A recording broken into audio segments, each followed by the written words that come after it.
Sexual desire, one of the most powerful forces of human life. It can create life or totally destroy yours. The question is, are you controlling it or is it controlling you?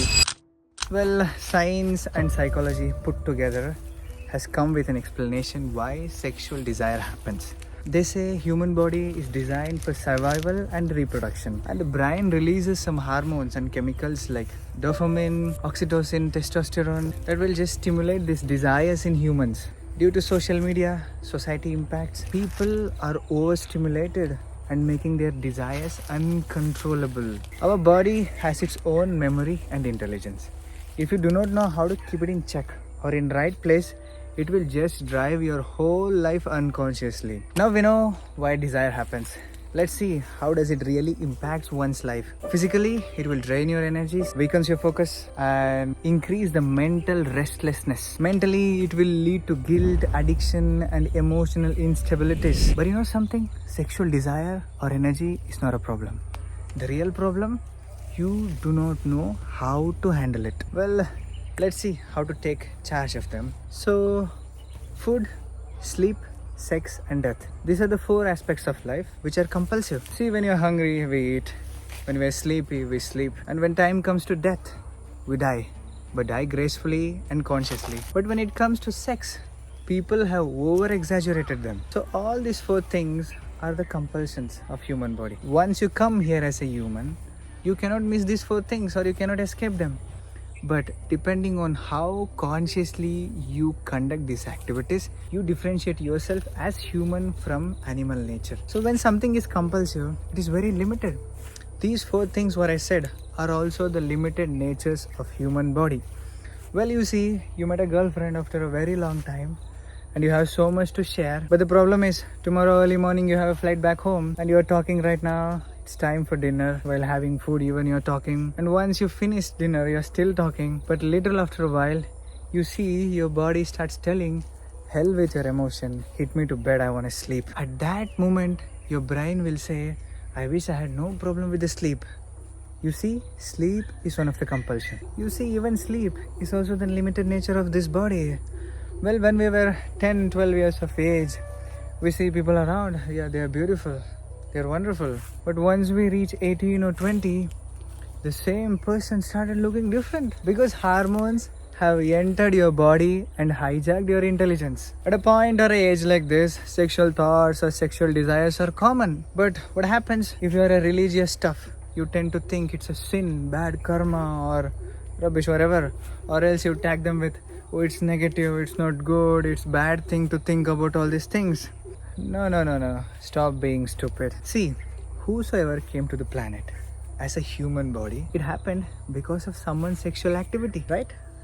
Well, if there is no necessary ingestion from within for you to long towards those desires, you will not even think about it. Why the hell will you think? So right now, nature is just minding its business. It is just stimulating you to reproduce by producing certain thoughts within your head. Right when you're born, you didn't ask for a girl. Or when you're on a deathbed about to leave the body, you're not jumping for her. It is happening on a certain age or a phase of life because your body is naturally preparing itself for a reproduction. Without this understanding, you're trying to resist these things, tagging up its negative, bad, sin, all these things. If you resist, this is the nature of mind. Well, it happened. Private Peter went to a sage, a very great sage, and asked, Master, I want to control these sexual desires. I'm hell with this. Well, the master said, okay, it's very simple, my child. Go to a temple, sit in for meditation, and do not think of a woman. Well, Peter got fully energized by his word, just walked straight into the temple, sat in for meditation. He holds some mudra, whatever he knew, and sat in for meditation. Just after 5 seconds, his brain started whispering, do not think of a woman. Do not think of a woman. After 15 seconds, his mind started asking, which woman should I not think of? After 30 seconds, should I not think of that Jenny or Radhe or someone who smiled at me in the morning? Just after 5 minutes, He's sweating, struggling, and whispering to himself, "For my whole fruity life, I never thought about a woman this much." So this is what happens if you try to resist something. This is the nature of human mind, that if you try to resist something, it tends to get more stronger. It will multiply by itself. What do you do when these compulsions take over you, or you feel like they're taking you over? See, before you perform any compulsive activities like eating, sleeping, or getting into these kinds of activities, just wait for 2 minutes. Just for 2 minutes. If you wait for 2 minutes, this compulsive process will become a conscious process. We see in the world every day on news, we heard about sexual harassment, rapes, brutality. Why is it happening? Because he also has the same desire like other humans or other people has. But he do not know how to conduct these aspects of life consciously. Well, if you just wait for 2 minutes, this compulsive process will naturally become a conscious process. And then you got a time you really can think of, okay, this is it. Then you move ahead.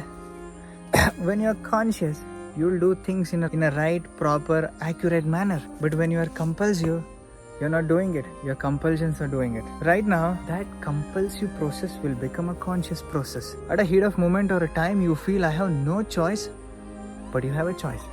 Right now, in this damn moment, watching this video or hearing this video, can you not smile? Can you not put on a smile on your face?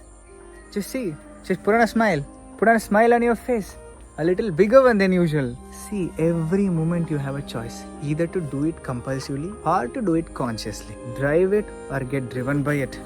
Well, if you raise your life energies beyond certain point, then you will naturally see your identification with the body and these limitations will naturally recede. That's why yoga.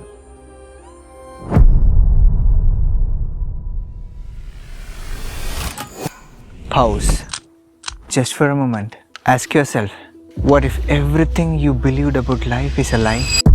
What if the very things you're chasing, money, relationships, success, are the very things which are keeping you trapped?